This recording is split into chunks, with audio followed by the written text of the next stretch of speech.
For the first time ever on Blu-ray, Disney's original musical classic, The Jungle Book. Oh, Ooby-Doo, I want to be like you.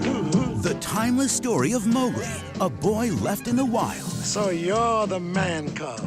Crazy. Baloo, the bear that raised him. Nothing or nobody is ever gonna come between us. And the friendship that lasted a lifetime. Look for the bare necessities, the simple bare necessities. Now, digitally restored for the first time in high definition. The Jungle has never looked this good. It's beautiful, ain't it? And your favorite songs have never sounded better. The bare necessities of life will come to you. I like being a bear. That's my boy. Disney's high-flying, swinging, singing adventure. The Jungle Book Diamond Edition. For the first time ever on Disney Blu-ray. Yeah, man.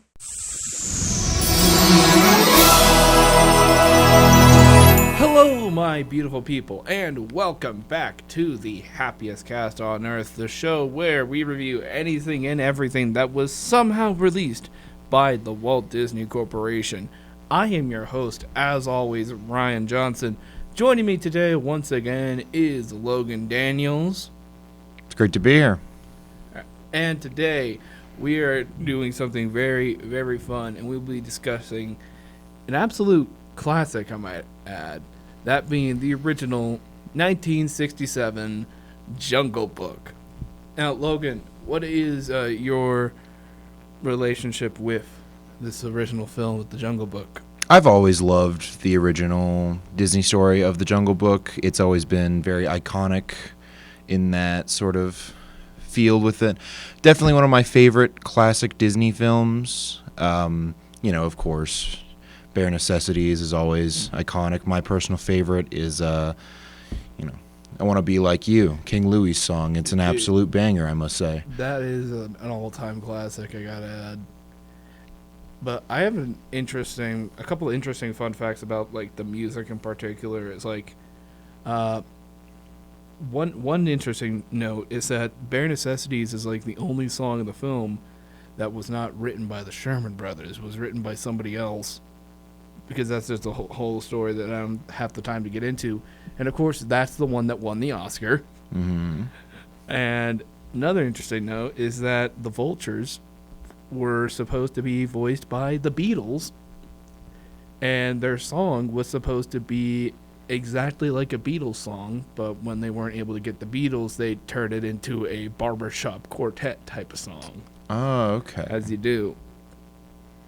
So, I am very knowledgeable about the Jungle Book, but dear listeners, I must confess something a little bit. You may recall last week that I definitely did tease that we are going to be talking about the original Jungle Book from 1967. April Fools! So, people listening onto the radio right now, it is not April, it is March the 26th. But by the time this episode makes its online debut, it will be exactly April 1st. So, yeah, we're not talking about the Jungle Book here today. So, you might ask, what are we going to talk about instead, if not the Jungle Book? Well, almost when I started the inception of this show, I thought it'd be really funny, just really, really funny, if we did April Fool's Day episodes on Disney knockoffs. And so, into the wonderful wheel, the almighty wheel, I inserted as many Disney knockoffs as I could think of, whether they be from Dingo Pictures, Video Brinquedo, The Asylum, a couple others, and just spun them all, chose them at random. I originally wanted to also include some DreamWorks movies in there, but decided not to do that, and you'll figure out why in about a month or so. And what I ended up getting was a film from Good Times Entertainment, that being the 1995 version of The Jungle Book. So, let's ask the question again. Logan, what is your relationship with this version prior to me forcing you to watch this? Well, I had never heard of this version of The Jungle Book, and understandably so, because I do believe that after watching it, it is one of the lowest quality productions I have ever seen.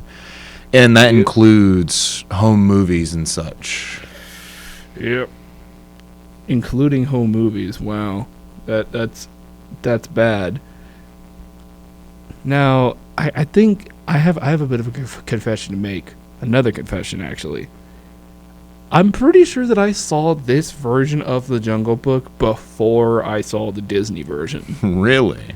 Yeah, so you know how the grand majority of mockbusters get made so they can fool parents and grandparents? My lovely grandma, bless her soul, was one of those grandparents that got fooled. Okay. And she used to buy a bunch of Disney DVDs back when, like, me and my siblings were younger so that we could watch them at her house when we were over. And I guess she thought she got the Disney version of The Jungle Book, which is weird because, like, she also owns a copy of the Disney version, so I don't know. But that's how I ended up watching this. It was just a DVD at my grandma's house. And I was like, okay, that was something that existed. And I never really thought about it until it came up on the wheel. And I was like, holy crap, I've seen this before. And weirdly enough, like, the freaking opening song that has no thematic, it doesn't match anything at all. Absolutely not. And that suddenly the like, in the jungle part, I guess that had been living in the back of my head, like trying to like crawl out like a justifiably repressed memory. And when I watch the movie again, suddenly like I can't get that specific part out of my subconscious. It cannot escape my head, and I need therapy because of it. Yeah, I think I might need to talk to that about my therapist tomorrow. They were like, let me tell you about the Jungle Book.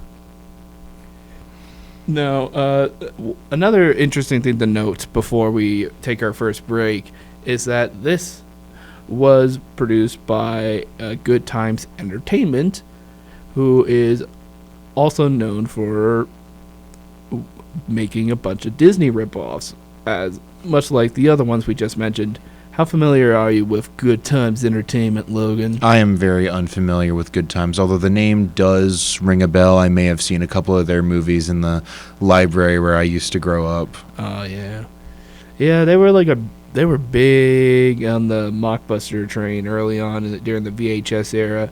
I wouldn't say that, like, quality-wise, their movies are as bad as, like, Dingo Pictures or even Video Brinquedo, but it's still pretty bad, because, like, it gives you the illusion that this is something made of quality, because, like, and you could also argue that they're not technically Disney knockoffs, they're adaptations of the source material. Note they only adapt stories that Disney adapted. Yeah, it seems to be sort of lying by omission. It's, oh yeah, it's just an adaptation when it's not. It's of course even the character designs are based off of what Disney made. Yeah, like just look at Mowgli. That is like copyright infringement right there, especially because in the book, Mowgli wasn't even wearing a loincloth. He was and justifiably, pretty much every adaptation had put that boy in some clothes. But yeah, that's the thing about Good Times. It's like, this is just an adaptation of the thing, but it only exists because another company made something that was way better and had way more money and got way more popular. And we're going to talk about one of their crappy adaptations of something in the public domain soon, right after this quick little break. Winter means more chances to be stranded in a snowbank.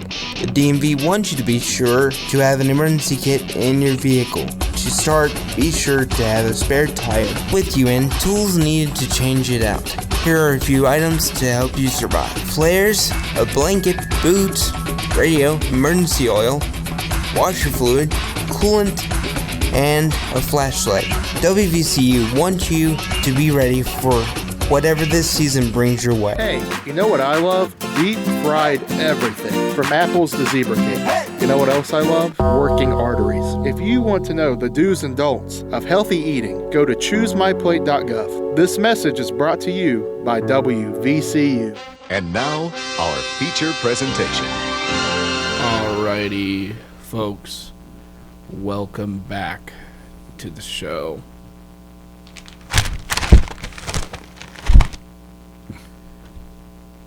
Let's talk about Jungle Book. Not the word the, simply Jungle Book by Good Times. Now, before we get right into the movie proper, I want to quickly go over the little intro. The little intro we have. Let's talk about the little intro. What do you think of that intro? The intro was certainly something. I think, and this applies to most of the production, I think my big thing is noticing not animation errors, but inconsistencies and reused assets. Because I swear, during certain scenes, I've seen the same singular scene with something overlaid like 5 or 6 times. Right. Yeah. Because like I actually pulled up this intro right now. Let's go about it scene by scene. We got a little house. We got a little house over here. You got kids. You got these kids who look exactly the same, mind you. These kids look exactly the same. They're supposed to be like brother and sister. I don't even think they're supposed to be twins. And like suddenly their bedroom turns into a freaking roller coaster, and they're in a Rainbow Road or like a xylophone, and then suddenly the Lion King and Pocahontas show up behind them, followed by Snow White and the Seven Dwarves, and we see they're in space, and we see a preview for the movie we're about to watch. We see a clip from Jungle Book, and then followed by a clip from, I can only assume Cinderella. Yeah, it looks like Cinderella. And then Alice in Wonderland. Yeah. Which, the freaking March Hare, dude. I'm looking at him right now, but like, look at this man. That man has seen some things, and I don't want to know what he's seen because it doesn't look good. Then we get Sleeping Beauty, and then they go into the freaking kaleidoscope of children's classics. And that's the intro, so I guess this is just a series that they did of their Disney ripoffs. Because I suppose, because those were all Disney films before they did them. Literally all of everything. It'd be one thing if they were just sticking to fairy tales, but like Jungle Book, I think they just made up the lion, and Pocahontas was a real person, so. And I find it a little funny that they use like the extremely stereotypical, very offensive view of Pocahontas as well. Right. So, let's go ahead and get into the movie proper. So we already talked about the opening sequence and how much that song does not match the movie at all. Absolutely not even close. Yeah, this movie takes place around like the end of the 19th century. In the jungle. There's a little small village. Yeah, let's throw in the most 80s trying to die song we can think of in the mid 90s. And I actually wrote down that the animation reminds me of Hanna-Barbera. I feel like that's an insult to Hanna-Barbera. It is, I would say. Because, like, what Hanna-Barbera did is that they mainly just reused backgrounds and had limited movements, but they had good character design and voice acting to make up for it. And occasionally some good writing. Good Times does not have those qualities. Like, everybody feels like they were either crew members or friends of the producer in terms of the voices. Some of the voices, mainly the father, the wolf father of Mowgli, and I believe Shere Khan, all sounded familiar, but that also could have just been like that kind of generic voice imitating someone else's performance in the 90s. Yeah. They all feel like the most stereotypical type of voices you would do for, like, a character. This character is tough, so try and sound tough. Or this character is the bad guy, so I gotta sound all mean and ah. Where if you look at Shere Khan in, like, the Disney version, not to compare it to the Disney version, but he clearly wants me to, so I'm gonna. Like, he was all suave and sophisticated, and he's, you know, He's sort of charming. Exactly, and, like, you know, that's kind of how he's written in the book too. Here he sounds like freaking Bowser.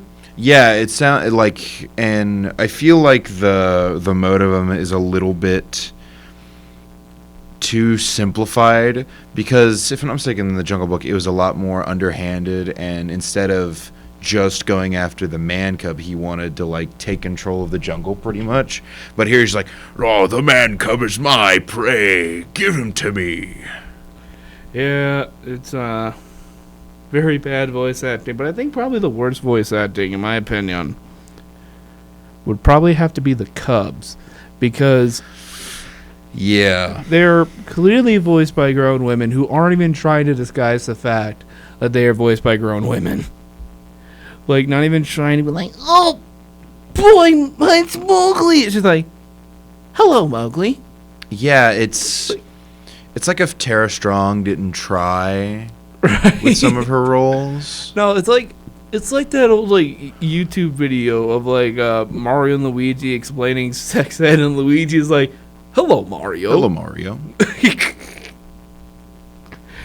So, yeah, just all around some very bad voice acting, but guess what? We also have terrible character design. The character design in this is possibly the worst, like, feral animal character design I have seen in my life. It is so horrendous. The character design honestly looks like you just took the scribbles of something that's supposed to be an animal from a kindergartner's coloring table and just put that on a cell, and there you go. That's your character design. It's like, all right, good enough.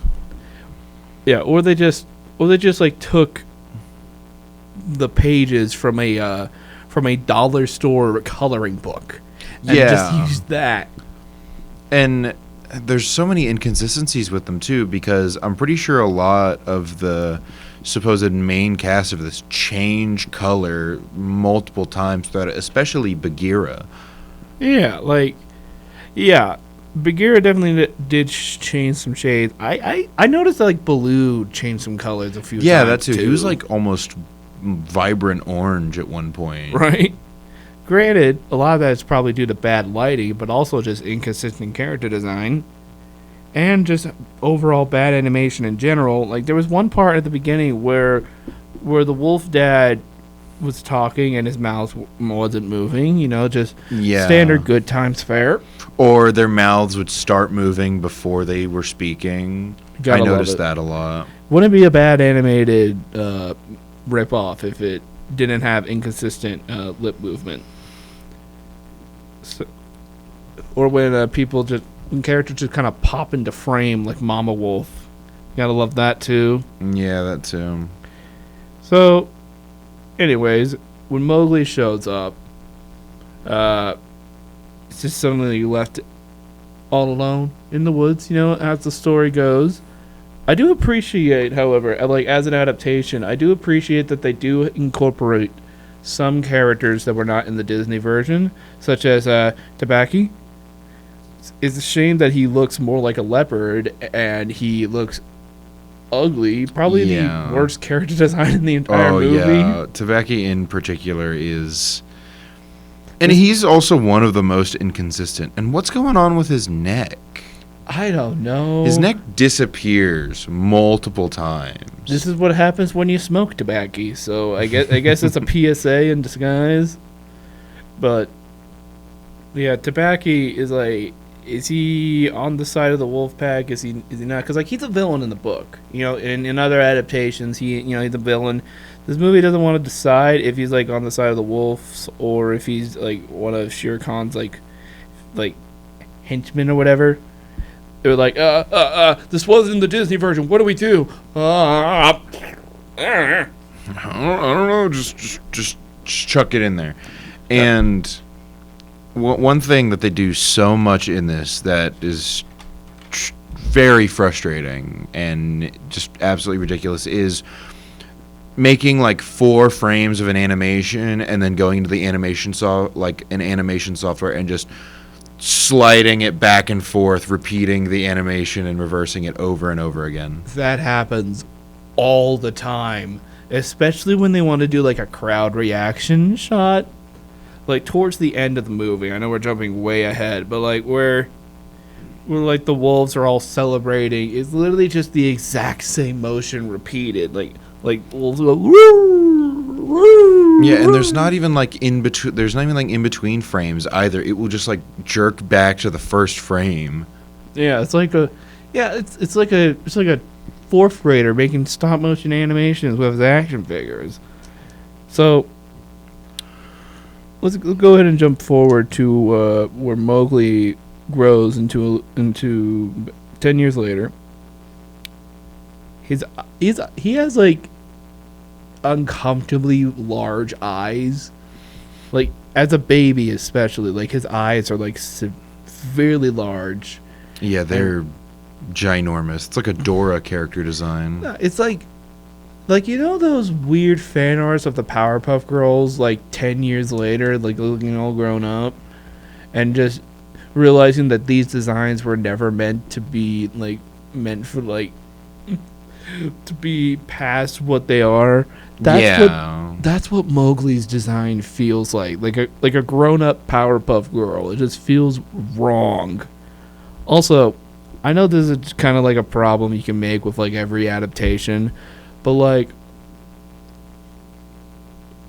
where'd they get the loincloth from Mowgli? All right, where'd they get that? To be fair, I think it might be a bad look if in your adaptation you just have a buck naked baby running around. Well, with the baby it makes sense, but like he's not. Do you still fit into your outfits from when you were a baby? No, not at all. Yeah, but you know, out of all the changes to constantly make from the book, that is the one that makes absolutely the most sense. To just not have a little naked Mowgli running around for your whole story. Yeah, I feel like that might get a little uncomfortable if you want to keep like anatomy realism, anyways. Because I know a lot of stories just kind of chuck that out. Yeah, he's wearing a loincloth, and the audience doesn't question it unless they're paying real attention to like book accuracy, and also I think it really kind of like stuck with me this case because they harness on the fact that Mowgli is naked throughout this, when I can see, hey, no he's not. It's like there is very clearly something covering his shame. Yeah. So speaking of covering things up, we're gonna go ahead and take a break, and we're gonna return talking about the rest of this crap, so please stay tuned for that. What's up, Concord University? Mountain Lion Radio is dedicated to bringing you the latest in hip-hop from artists like Lil Tecca, Drake, Post Malone, The Weeknd, and more. If you want to listen and vibe, tune in to 97.7 FM or go online to concord.edu/WVCU. Be cool. Alrighty, boys and ladies, welcome back to the show. Alright, so it basically follows like the typical like structure of the book, the Disney movie, where basically Shere Khan wants Mowgli, but he can't get Mowgli because that's the law of the jungle. So there's not really any tension throughout it. It's mostly just Baloo and Bagheera just kind of teaching Mowgli how to be of the jungle. Because, Baloo's the teacher in this. He teaches him, and Bagheera just kind of watches. Yeah, he's not very involved in the process. Well, I guess that's the issue of trying to turn this big turn novel into a 48-minute direct-to-video movie. You don't really get to expand your characters that much. Yeah, now, funny thing about Baloo and Bagheera, when they adapted the Disney version, they pretty much swapped their character roles. Bagheera was a lot more laid back in the book, while Baloo was more of the teacher to Mowgli. Okay. Well, this adaptation does make Baloo the teacher, but they still give them like the same personalities as the Disney version, and they give Baloo the dumbest voice you could think of. And even with this version of Baloo does not match at all. Yeah, not really. What did it even sound like? He was like, "Oh, hello, Mowgli. Since I'm the teacher of them." It sounded like they looked into the future to see the later FNAF games with voice acting and just took Kellen Goff's voice and put him into the movie. Yo, it is Glamrock Freddy. Holy crap, you're right. Or and all that jazz. Yeah, so Bagheera is just kind of useless in this adaptation. Like, you can just cut him out. And I hate to say that, because I love Bagheera. He's cool. He's a panther. Also, the monkeys were severely overlooked. Absolutely. I mean, I don't know if King Louie was in the book or not. I'm assuming he was. It has been a while since I've read the book, but so it is. My memory's foggy. If he was, then they just completely retconned him out, and the monkeys are maybe on screen for 4 minutes. If that. It felt more like 4 seconds. Yeah. Also, and, Ka helps him out, which I also can't remember what role Ka played in the book either. I don't know. I think Ka's the only one they made look okay. Yeah. But even then, the way that Ka looked sort of clashed with everything else. Yeah, plus, when all the serpents show up later, they're all just Ka. All the snakes are just Ka, and all the monkey designs are the same, except for the one who talks. The one that's red. Yeah, it's still literally just the same character design, but a different color. That's the same. And, at this point, there is still no tension until Shere Khan shows up again, and is like, I'm gonna get that kid and his little dogs too, all his dog family. And eventually Baloo and Bagheera are like, hey, Mowgli, you gotta go back to the man village because of this crap. Which I feel like would have been better if that was just a thing that was like the Disney version, and I think also the book too. That was just a thing that was constant throughout, instead of just showing up randomly after being forgotten about for several minutes. Yeah. Yeah, because, at that point, there's, no tension until Shere Khan comes back. It's just a series of stuff that happens, including a musical montage where there's nothing happening. Literally, there's one musical montage where, again, this music that doesn't fit at all, where it's literally just Baloo and Bagheera just kind of lounging and staring at nothing while they wait for Mowgli to run towards the camera. And I kid you not, he runs past Baloo to grab a vine that is right next to Baloo. A massive continuity error. Yeah, they've got quite a lot of those. Yeah, but I feel like that was the biggest one that mainly stood out to me, which is that awful looking. Because how do you screw that up unless you just don't care? And we all know that it's impossible that the people making this movie didn't care, right? Yeah, of course, Ripping off a Disney adaptation, that takes so much heart and soul into your art. Right. So, eventually Mowgli goes to the man village to get some fire, because he can actually use that type of stuff. And he goes and he calls all his wolf brothers just a bunch of dogs. And here's the big issue. The biggest issue that I have with this movie is, I like that it does have some things from the book that were not in the Disney movie, but like this exact scene is lifted straight from the book. But the animation and voice acting are so bad that it undermines all the drama. Absolutely. Because this is like a big dramatic moment in the book, and in other adaptations that use this scene, it is a huge scene, right?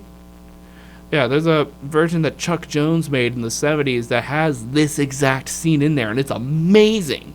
Especially with the colors popping out and all that stuff. Definitely check it out.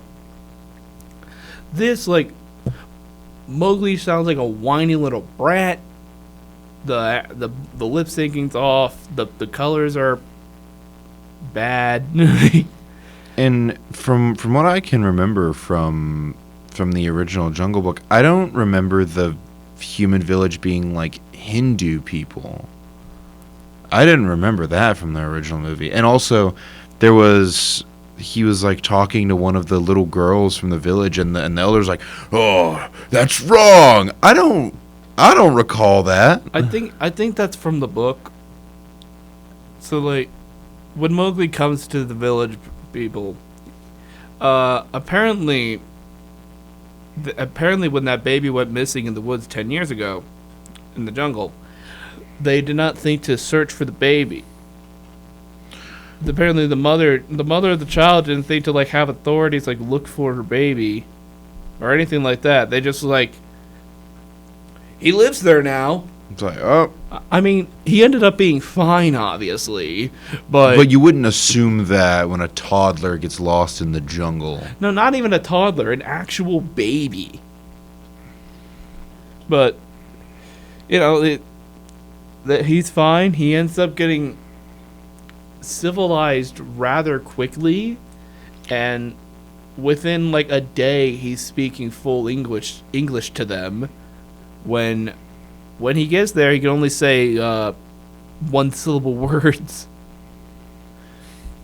I also think that for the setting, a lot of the characters were very verbose, especially the Father Wolf and sometimes Bagheera as well.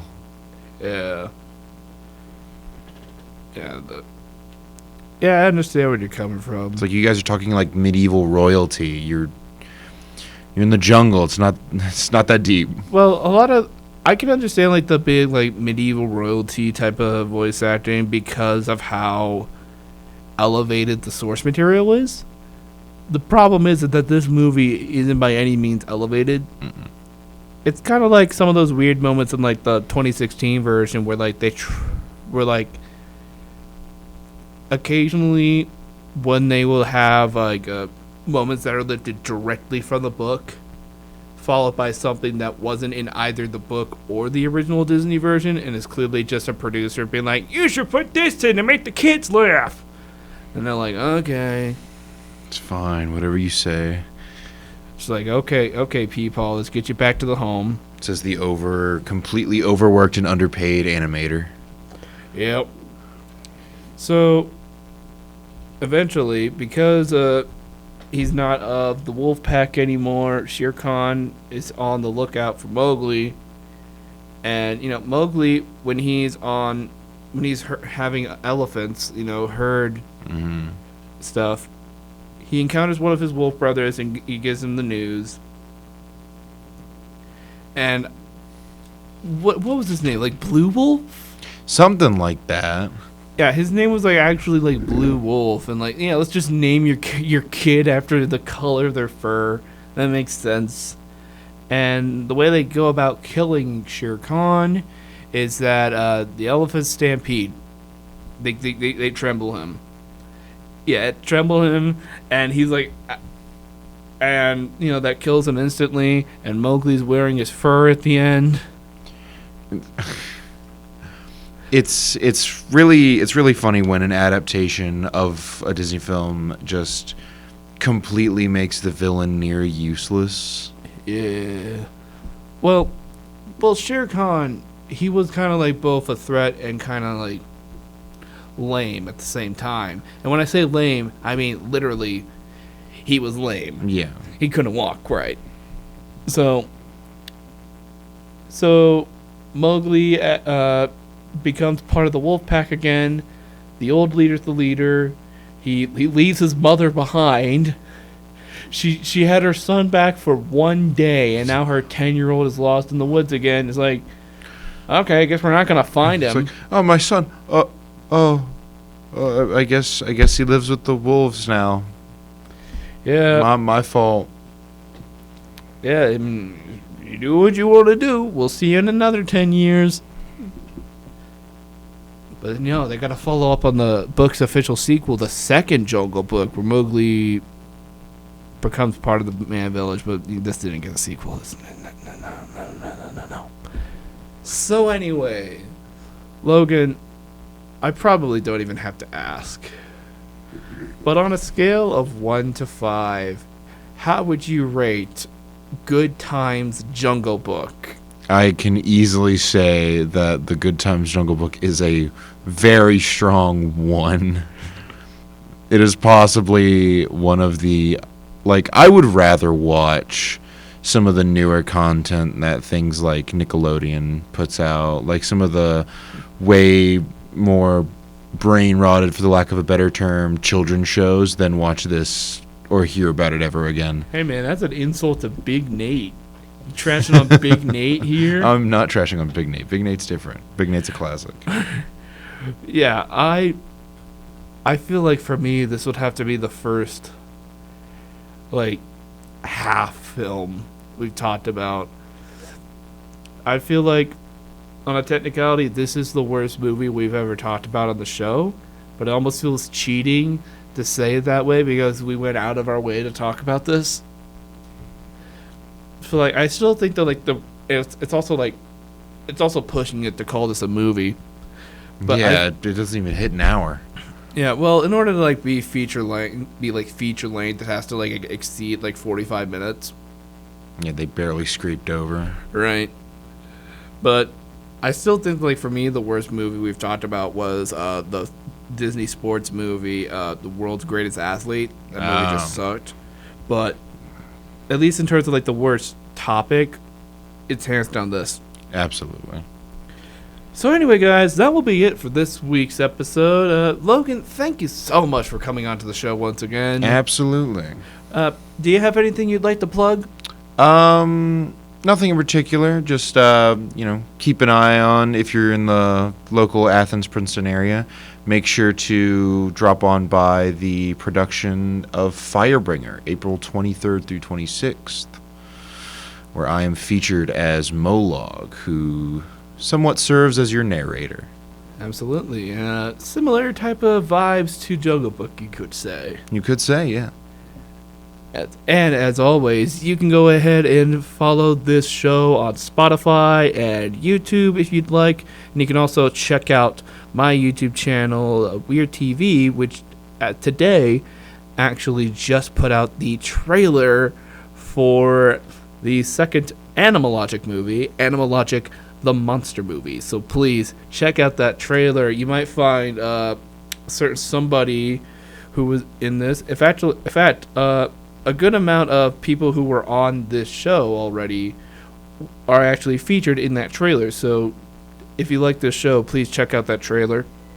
And please be sure to join us next week on the Happiest Cast on Earth, where we shall be taking a look at the 2002 supernatural thriller Dragonfly. But until then, I will see you later. Bye!